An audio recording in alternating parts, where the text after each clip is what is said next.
बाज हुआ करता था। तब किसी ने उसे शूट किया। वो तो उसकी किस्मत अच्छी थी कि वो सीधा कोसाकू के सामने जा गिरा। तभी से कोसाकू ने ठान लिया कि इसे मैं एक नई जिंदगी दूंगा। बेशक वो दोनों लाइफ सेवर के लिए लड़ रहे हो, पर उनका लड़ने का पर्पस बिल्कुल अलग है। कोसाकू सिर्फ खुद को अमर करने के लिए लड़ रहा है और वो मौत से डरता है। वाशियों के लिए ये सब बातें कोई खास मायने नहीं रखती, क्योंकि उसका सोचने का तरीका जानवरों जैसा है। वो अच्छे और बुरे में फर्क नहीं समझ सकता। अब काजुकी अपने वेपन्स पर सुमारा का दिया हुआ कपड़ा लपेट लेता है। सुमारा जानती थी कि वो अपने हथियार को डिस्ट्रक्टिव करके उस पर से कंट्रोल खो देगा, पर अब बहुत देर हो चुकी थी। काजुकी का हमला इस बार वाशियों के सर पर होता है। वो उसके शरीर के टुकड़े कर देता है। काजुकी उसे कभी मारना नहीं चाहता था। उसने ये सब वाशियों के रोकने के लिए किया। मरने के बाद काजुकी उसकी आत्मा की शांति के लिए उस हाथ जोड़ता है। वाशिय कोसाकू का सबसे वफादार होमनकुलस था। अब रात हो चुकी है, सिर्फ एक दिन का टाइम बचा है और इस वक्त वो दोनों जंगल के बीचों बीच भी है। अगर पूरी रात वो दोनों चलते भी रहे तो सुबह जाकर उन्हें जिनसे गांव मिलेगा। अचानक काजुकी कहता है कि हमारे पास अभी बहुत टाइम है, पर सुमारा चलने की हालत में नहीं थी। जो भी करना है काजुकी को अकेले करना होगा, लेकिन अगर एंटीडोट मिल भी गया तो भी उसे लेकर वापस लौटना काजुकी के बस की बात तो नहीं। इसलिए गुस्से में वो उसे पकड़कर हिला देता है। वो लोग मिलिट्री वॉरियर्स से भी मदद नहीं मांग सकते, क्योंकि अगर उन्होंने देर कर दी तो सुमारा एक होमनकुलस बनकर उनकी जान ले लेगी। वो कहती है कि तुम अपने दोस्तों और बहन के साथ खुश थे, मुझे तुम्हें इन सब में नहीं घसीटना चाहिए था। जिसके तुरंत बाद काजुकी सुमारा को पीठ पे बिठाकर भागने लगता है। उसे किसी भी हालत में सुमारा की जान बचानी है। काजुकी को खुद पर पूरा भरोसा है। अगले दिन काजुकी के दोस्त सोचते हैं कि वो एक दिन के लिए पहले कभी गायब नहीं हुआ। ओकीरू को इन सब के पीछे सुमारा का हाथ लगता है, लेकिन अचानक उन्होंने देखा कि काजुकी लौट आया है। वो भी सुमारा को पीठ पे बिठाकर सच छुपाने के लिए काजुकी कुछ भी कहानी बनाकर अपने दोस्तों को सुना देता है, ये कहते हुए कि सुमारा के पीठ में मोच आई है। पर आते ही काजुकी कहीं पर जाने की बात करने लगा। उसने माहिरो को सुमारा की देखभाल का काम दिया। ओकीरू ने कहा कि तुम हमसे कुछ छिपा रहे हो, पर वो किसी को सच नहीं बता सकता। काजुकी का वादा है कि एक दिन बाद वो उन्हें सब एक्सप्लेन कर देगा। सुमारा ने काजुकी को एक मोबाइल फोन भी दिया। सुमारा उसे कहती है तुम्हें अपने दोस्तों और बहन के लिए कुछ भी करके वापस लौटना ही होगा। जिसके बाद काजुकी वहाँ से निकल जाता है। काजुकी शाम होते होते कोसाकू के घर आ पहुंचा, जहाँ उसके पिता बताते हैं कि हमने तो उसे जिम्मेदार बनने के लिए कॉलेज भेजा था, ताकि वो अपने परदादा की लेगेसी को आगे ले जा सके। मगर कोसाकू का छोटा भाई अंदर होता है, जिसे देखकर काजुकी को गलतफहमी हो गई। उसके पिता ने कहा कि अब हमें उसकी जरूरत भी नहीं है, उनके लिए वो एक कचरे से ज्यादा कुछ नहीं है। माहिरो ने सुमारा का इलाज करने के बजाय उसे मम्मी बना दिया और खुद को एक नर्स समझने लगी। सुमारा अब उससे तंग आ चुकी है। उसे पता लगता है कि कोसाकू तो अपने घर पर है ही नहीं। इसका मतलब वो वहाँ होगा जहाँ से इन सब की शुरुआत हुई थी। अब बस 3 घंटे का इंतजार और बचा है, जिसके बाद कोसाकू भी एक होमनकुलस होगा। लेकिन उसका इंतजार खत्म करते हुए काजुकी उसके पास पहुँच चुका है। लेकिन एक्साइटमेंट के कारण काजुकी फर्श पर गिर पड़ा। उसने सुमारा से कहा कि कोसाकू अपने दादाजी के वेयर हाउस पर है। वो उसे एंटीडोट तो दे सकता है, पर अपना फॉर्मूला नहीं। उसे खत्म करने का तरीका पहले ही सुमारा ने काजुकी को बता दिया था। वो कहता है कि तुम इंसान के रूप में मरो या शैतान के रूप में, मरना तो तुम्हें अकेले ही पड़ेगा और उसके साथ ही उसकी मेमोरीज का भी खात्मा हो जाएगा। तभी कुछ लोग आकर काजुकी को पीछे से पकड़ लेते हैं। वो कोसाकू के छोटे भाई के आदमी हैं। उसका छोटा भाई छोटे होने के कारण हमेशा पीछे ही रहा है और अब उसके बर्दाश्त की हद हो चुकी है। जीरो को तो नाम भी मामूली सा दिया गया। कोसाकू ने तो उसे सदा ही एक गंदी नाली का कीड़ा समझा है। जिसके बाद वो कोसाकू का फॉर्मूला उठा लेता है और उसे नीचे फेंक कर फोड़ देता है। कोसाकू अपने सालों की मेहनत बर्बाद होते हुए देख खुद को संभाल नहीं पाता और उस कीड़े को देखकर कहता है कि तुम्हें जीना होगा और एक होमनकुलस में बदलना होगा। और इतना कहते ही वो सेल उसके सिर में घुस जाता है। कोसाकू का रूप जैसे ही बदला, उसने जीरो का मुंह पकड़कर उसे मार डाला। अब वो एक डेविल में बदल चुका है। उसने अपना पेपिलोन मास्क निकाला और खुशी से नाचने लगा।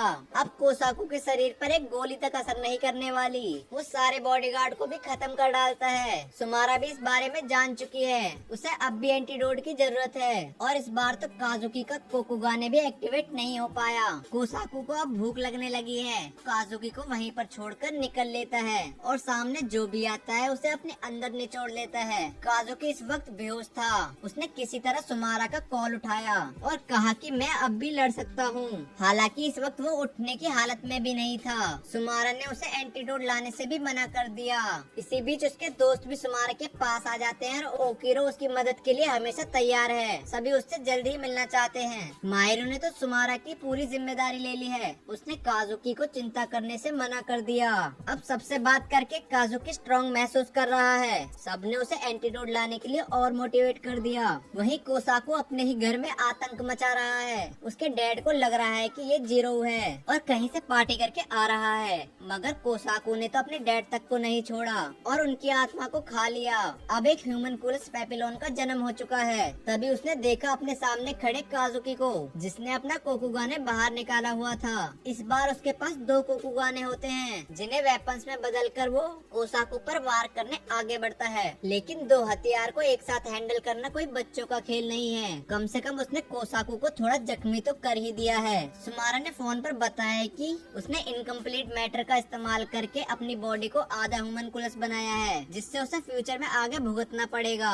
कोसाकू हंसते हुए बोला कि एंटीडोट कल्टीवेटर के पीछे छुपा हुआ है, जिसकी चाबी उसने निगल ली। अब उसे सुमारा के मॉन्स्टर में बदलने का इंतजार है, फिर वो उसके साथ मिलकर दुनिया पर राज करेगा। काजुकी उससे लड़ते वक्त खुद को संभालने में कामयाब होता है, पर फिर भी पूरी जान लगाकर उस दीवार को पार कर देता है। पर अब जब वो एक ह्यूमनकुलस बन ही चुका है तो इंसानों को खाना वो नहीं छोड़ सकता और चाबी भी उसके पेट में है। जब उसने चला के दिखाने की कोशिश करी तो काजुकी ने उसे नष्ट कर डाला और चाबी उसके ठीक सामने होती है, जिस तक पहुंचने से पहले ही वो नीचे गिर पड़ता है। और जब उसकी आंख खुलती है तो सुमारा उसके पास बैठी हुई होती है। उसने कहा कि अब बहुत देर हो चुकी है, लेकिन उसने फिर भी काजुकी का शुक्रिया किया।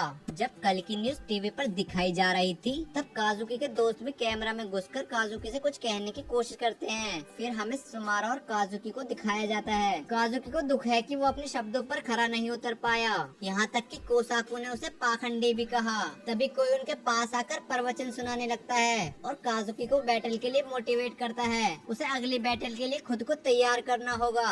अगली सुबह हम काजुकी को क्लास में देखते हैं, पर उसका ध्यान अभी भी कमांडर की बातों में ही घूम रहा है। आज एक नई स्टूडेंट उनकी क्लास में आई है, जो कि खुद सुमारा है। उसके चेहरे पर बना निशान सबको सोचने पर मजबूर कर रहा है। इतने में ही काजुकी के दोस्त सुमारा और काजुकी के रिलेशन को लेकर हल्ला मचाने लगते हैं। सुमारा अब सबसे नजर तक नहीं मिला पा रही है। हर कोई उसे घेर लेता है और 10 तरीके सवाल करने लगता है। कोसाकू भी जिंदा है, उसे इस वक्त किसी पोषण में रखा गया है। आखिर वो अमर जो है, और इस वक्त उसके जो आदमी है उसके ग्रैंडफादर वाकुसाकू है, लेकिन उसे लोग अब डॉक्टर बटरफ्लाई के नाम से जानते हैं। अब वो कोसाकू से कहता है, हम अब तुम्हारी बॉडी को रिस्टोर करेंगे और तुम्हें एक सच्चा ह्यूमन टाइप ह्यूमनकुलस बना देंगे। आज के बाद वो एक इंसान से तो कभी नहीं हारेगा। काजुकी सुमारा से रास्ते में कल मिले कमांडर के बारे में सवाल करता है, पर सुमारा भी उसकी असली आइडेंटिटी नहीं जानती, क्योंकि ज्यादातर उसका शरीर ढका हुआ ही रहता है। लेकिन एक बात तो पक्की है,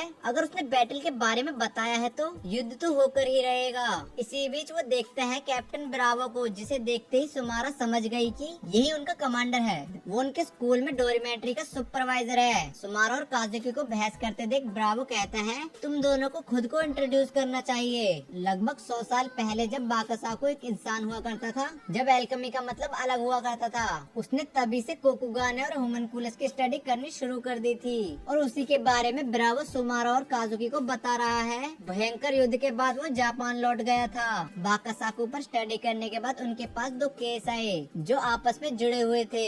एक घुसपैठिए ने बाकासाको से हाथ मिलाया। टेक्नोलॉजी के बदले में बाकासाको उससे एल्केमी सीखना चाहता था। वो इंसान एलेक्सी का लीडर था, जो ह्यूमनकुली का राजा बना, और उसी की देन आज कोसाकू भी एक पेपिलियन है। ब्रावो का अगला टास्क उस लीडर और बाकासाको को ढूंढकर उनका प्लान तबाह करना है। ब्रावो को एक साथी ने पहले ही इंफॉर्मेशन लेने के लिए भेज दिया है और अब मिशन के लिए 4 लोग एक साथ हैं। ब्रावो काजुकी को भी साथ में रखना चाहता है। वो दोनों रूम से बाहर आते हैं। काजुकी लड़ना तो चाहता है, पर उसे डर है कि कहीं पिछली बार की तरह वो अपने साथियों पर बोझ न बन जाए। तभी काजुकी के एक दोस्त का फोन आता है। कोसाकू की आवाज सुनकर उसकी हालत खराब हो जाती है। बाजार में उसने काजुकी को मिलने बुलाया। वो एक होटल के बाहर सेल्समैन की जॉब कर रहा है। आज उसका लड़ने का मूड नहीं है और ये उसके अजीब आउटफिट को देखकर भी अंदाजा लगाया जा सकता है। जब सुमारा ने उसे मास्क उतारने को कहा तो उसने साफ मना कर दिया। ठीक होने के बाद भी उसकी बॉडी अभी कमजोर है। एक फाइट जब अच्छी लगती है जब अपोनेंट तैयार हो। तभी कमांडर भी शॉप में ऑर्डर देने आ गया। उसे देखते ही सब बोले कि आपको पैसे देने की कोई जरूरत नहीं। एक रूफ पर जाकर वो सभी अपने स्कूल की यादों को ताजा करते हैं। कोसाकू ने कहा कि एक सुपर ह्यूमन बनने के बाद भी अपना सपना नहीं भूला है। वो हर चीज को खत्म करके अपनी नई दुनिया का निर्माण करेगा। फिलहाल उसका मूड नहीं है, पर एक दिन वो हिसाब जरूर चुकता करेगा। कोसाकू काजुकी को दुश्मन नहीं मानता, क्योंकि उस दिन अगर वो उसे रोकने नहीं आता तो आज कोसाकू पेपिलियन नहीं होता। ब्रावो तभी एक दूसरे दुश्मन का जिक्र छेड़ देता है। बाकासाकू और मूनफेस कोसाकू के बारे में बातें कर रहे हैं। वो जानते हैं कि वो जिससे इस वक्त मिलने गया है वो वही इंसान है जिसके साथी को उन्होंने कुछ दिन पहले मारा था। उन्होंने एक नया ह्यूमनकुलस किंजो भी काजुकी के पीछे छोड़ा है, जिसकी खासियत पैकी गुलीवर है। एनिमल टाइप ह्यूमनकुलस है, क्योंकि वो ही वेपन का इस्तेमाल कर रहे हैं। इसका मतलब वो किंजो कोकुगाने का भी इस्तेमाल कर सकता है। किंजो की डबल आल्केमी पावर के सामने सिर्फ आर्म्स आल्केमी कमजोर पड़ सकता है। काजुकी ने जैसे ही सनलाइट स्लेशर इस्तेमाल करना चाहा, वैसे ही किंजो ने धरती पर पटक दिया।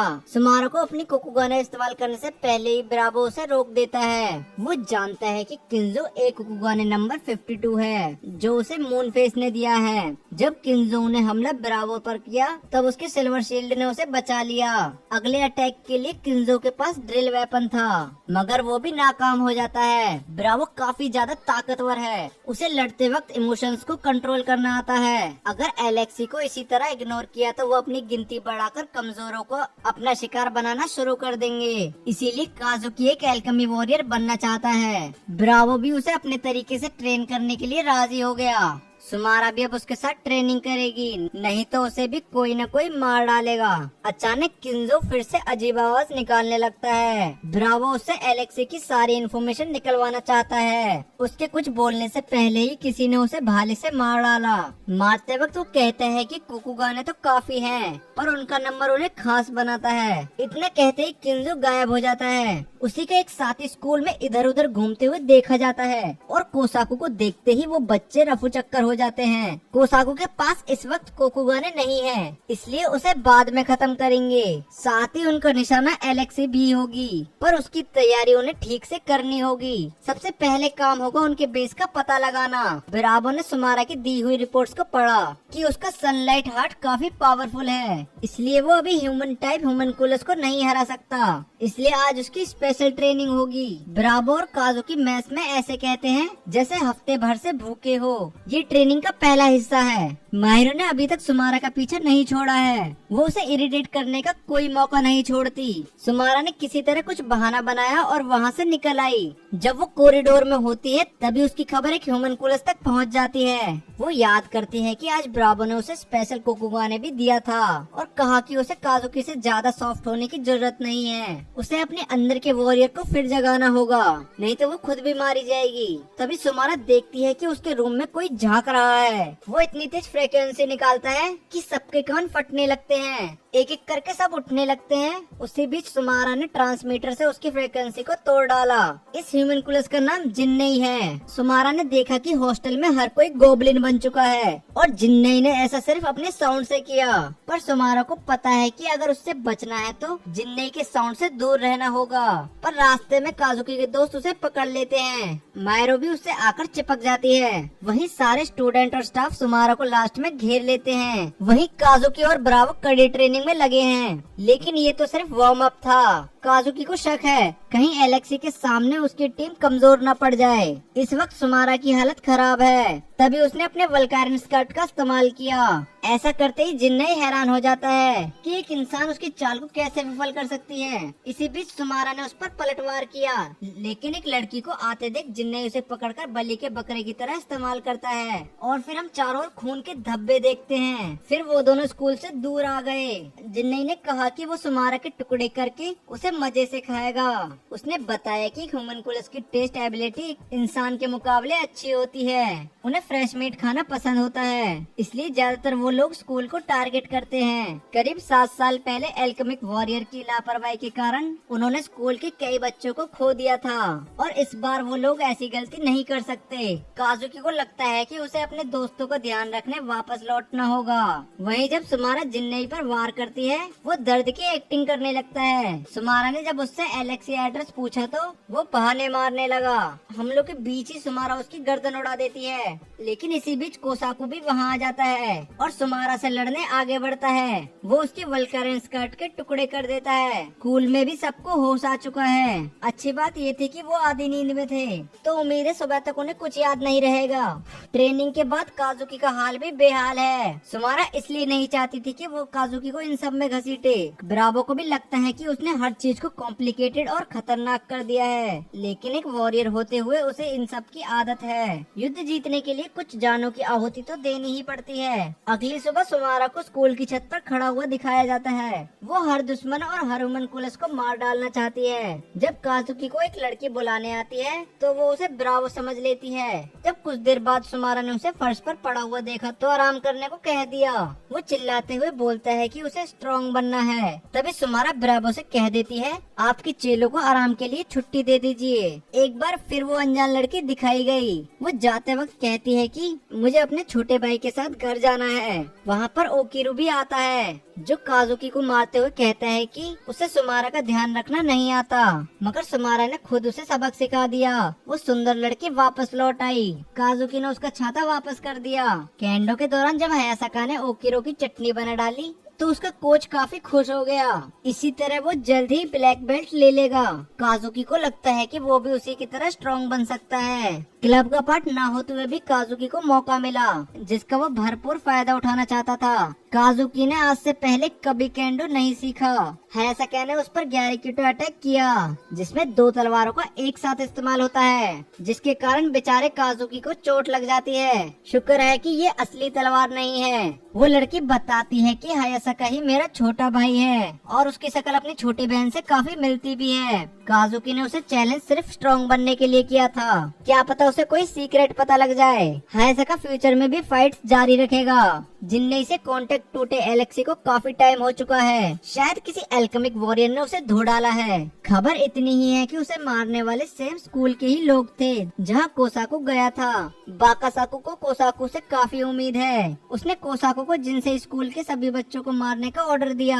हमें पता लगता है कि हायासाका के कजन भी उन्हीं के साथ मिले हुए हैं। अगर वो आर्म अल्केमिस्ट को मारने में मदद करते हैं तो उन्हें कोकुगाने हमेशा के लिए दे दिया जाएगा। मून फेस के जवाब के साथ ही वो दोनों अपने रास्ते चल देते हैं, पर बाकासाकू ने उस पर भी नजर रखने के लिए कोसाकू को लगा दिया और साथ ही उसने मदद के लिए गैलेक्सी के जायंट्स टाई और शी को भी भेजा है। टाई के पहुंचने पर मायोमी कहती है कि हम सिर्फ स्टूडेंट हैं, इसलिए एल्केमिस्ट से नहीं लड़ सकते। लेकिन जब टाई ने उससे बदतमीजी करने की कोशिश की तो हायासामा उसका हाथ अलग कर देता है। अब वो बेचारा एक हाथ के बिना खुद की रक्षा भी नहीं कर सकता।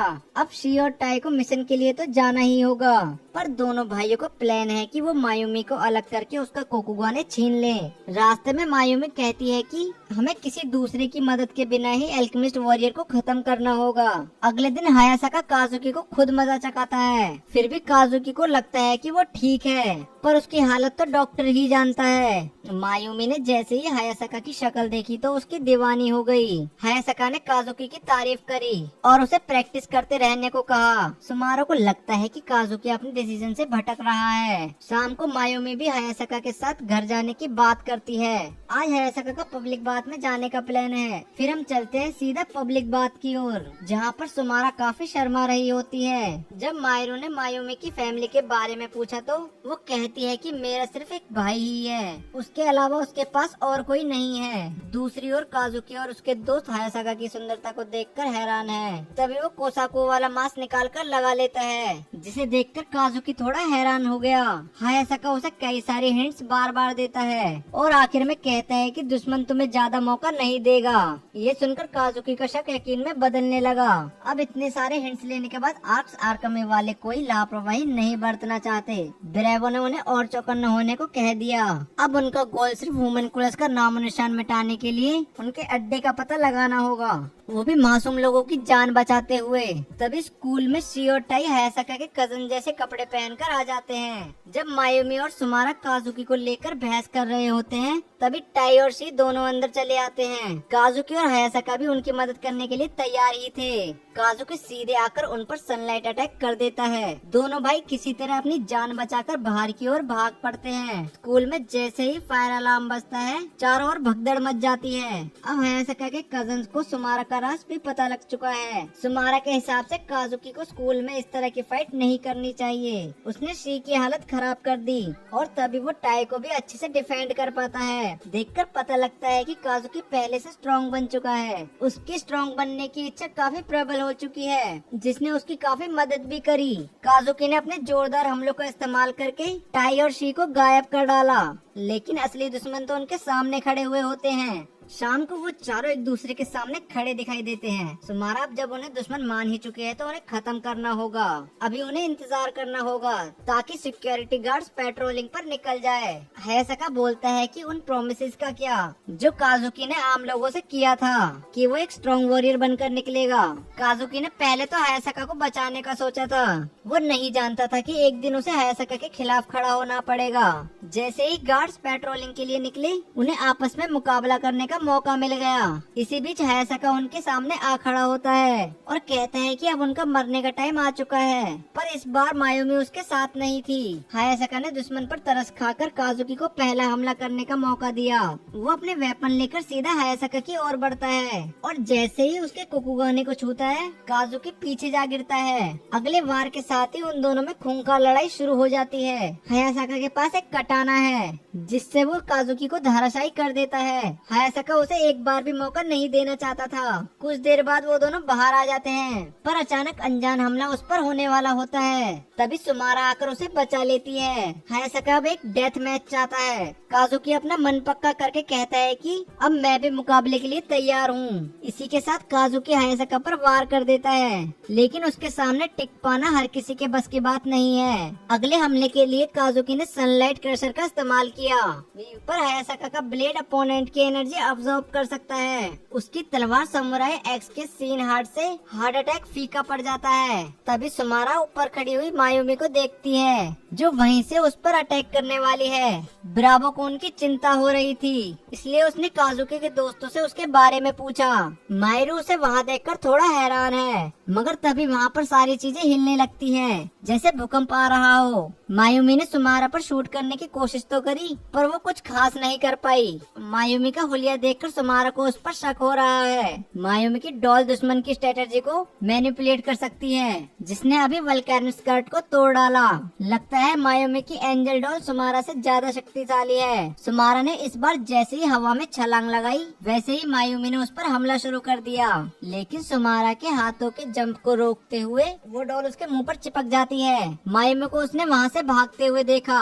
दूसरी ओर हायासाका ने काजुकी की हालत बिगाड़ डाली है। उसे आज काफी स्ट्रॉन्ग महसूस हो रहा है, लेकिन सुमारा को खत्म करे बिना काम अभी अधूरा है। सुमारा का नाम सुनते ही काजुकी उठ खड़ा होता है। उसने खुद को स्ट्रॉन्ग साबित करने की जिम्मेदारी जो उठाई है, वह हायासाका से कहता है कि उसने हर रात एल्केमी की ट्रेनिंग करी है। अगर ऐसा है तो उसे हायासाका से काफी स्ट्रॉन्ग होना चाहिए। बेशक काजुकी सबसे कमजोर क्यों न हो, सबसे ऊपर उठने के लिए हर पल मेहनत करना उसने कभी नहीं छोड़ा। लेकिन हायासाका की तलवार में ग्योक्यू टेक्निक है, जिसकी स्पीड और स्ट्रेंथ का मुकाबला करना काफी मुश्किल है। अगर काजुकी को दर्द से बचना है तो बेहतर होगा कि वो आंख बंद करके तैयार हो जाए। काजुकी हायासाका की मजबूरी जानना चाहता है, जिसके लिए वो इंसानियत तक को छोड़ने को तैयार है, मगर हायासाका तो सिर्फ बातें घुमाते हुए उसकी ओर तेजी से बढ़ता है। काजुकी को भी अपने कोकुगाने पर पूरा भरोसा था।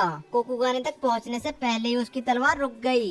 काजुकी इतनी जल्दी सुमारा के दिए हुए गिफ्ट को खोना नहीं चाहता। तभी काजुकी ने हायासाका पर वार कर दिया।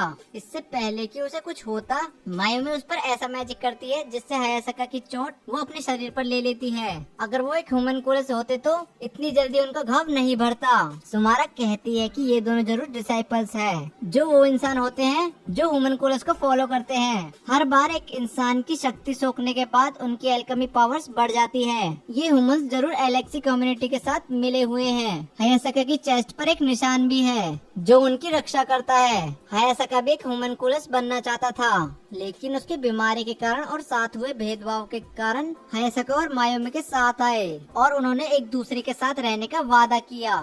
फिर हम उनके बचपन का एक सीन देखते हैं जहाँ पर वो दोनों काफी गेम्स खेला करते थे और हर रोज एक नए दिन के लिए काफी एक्साइटेड रहते थे। हायासाका अपनी मॉम और बहन के साथ काफी खुश था। उनके परिवार में पिता का साया नहीं था और रहने के लिए एक छोटा सा घर था। दोनों भाई बहनों ने अपनी मॉम को कमजोर और बीमार होते हुए अपनी आंखों से देखा। एक दिन ऐसा आया कि वो सोने के बाद कभी उठी ही नहीं। दोनों ने फैसला किया कि अब बाहर जाना ही होगा, लेकिन गेट लॉक काफी बुरी तरह लॉक था। जब लोगों ने उनकी आवाज सुनी तो पुलिस को कॉल कर दिया। उस दिन उन्हें पता लगा कि जो औरत उनको अपनी मॉम बताती थी उसने उन दोनों को किडनैप किया था। हॉस्पिटल से निकलने के बाद वो दोनों बिल्कुल अकेले थे जब उन पर मूनफेस और बटरफ्लाई की नजर पड़ी, जिन्होंने उनकी मजबूरी का फायदा उठाया। एलेक्सी के सिर्फ कुछ ही डिसाइपल्स सरवाइव कर पाते हैं। उन्होंने कभी किसी का बुरा नहीं चाहा। ह्यूमनकुलस बनकर वो दोनों सिर्फ अमर होना चाहते थे, पर सुमारा ने उन्हें पाखंडी कहा क्योंकि ह्यूमनकुली का खाना इंसान ही होते हैं। लेकिन काजुकी ने उन्हें हमले से बचा लिया क्योंकि अभी तो वो दोनों भी एक इंसान ही है। अब हायासाका सिबलिंग लड़ने की हालत में भी नहीं है। सुमारा को लगता है अपनी इन्हीं हरकतों के कारण एक दिन काजुकी अपनी जान गंवा बैठेगा, इसलिए सुमारा ने नाराज होकर काजुकी को ही अपना दुश्मन बता दिया। मिशन में फेल होने के बाद वैसे भी ह्यूमनकुलस हायासाका और उसकी बहन को नहीं छोड़ने वाले, तो अब उनकी मौत तो पक्की है, इसलिए वो दोनों अब हार मान चुके हैं। तभी काजुकी ने फिर से एक बार उन्हें सुमारा से बचा लिया। उसके लिए हर किसी की जान कीमती है। आखिर यही तो एक हीरो का धर्म होता है, हर किसी की जान कीमती होती है, क्योंकि सुमारा ने भी एक कीमती कोकुगाने देकर उसकी जान बचाई थी। पर मौके का फायदा उठाकर हायासाका काजुकी पर ही तलवार से अटैक करके उसके शरीर के आर पार कर देता है। लेकिन मायुमी ने फिर से एक बार अपने मैजिक से काजुकी का डैमेज अपने ऊपर ले लिया। उसे लगता है कि काजुकी एक अच्छा इंसान है और उसे मारने का पाप वो अपने सर नहीं ले सकती। काजुकी उसे बचाने के लिए अपना कोकुगाने भी देने के लिए तैयार है। वो सुमारा से भी मदद चाहता है, मगर काजुकी तो उसकी बात सुनता ही नहीं। फिर भी सुमारा उसकी मदद करती है। एक दूसरे के साथ रहने का वादा जो उन्होंने किया था वो कामयाब हुआ। सारी कहानी को कोसाकू दूर खड़ा देख रहा था। वहाँ मून फेस भी मौजूद होता है। उन दोनों को बिल्कुल भी उम्मीद नहीं थी कि हायासाका इतनी बड़ी बेवकूफी कर बैठेगा। अब जो वो दोनों मिशन में फेल हुए हैं, मून फेस उन्हें अपना खाना बनाएगा, मगर उससे पहले उन्हें ब्रेवो से निपटना होगा। ब्रेवो को देखते ही वो दोनों डर के मारे वहाँ से भाग जाते हैं। हायासाका सिबलिंग्स इस वक्त ब्रेवो के कब्जे में है, शायद वो कुछ इन्फॉर्मेशन दे दे।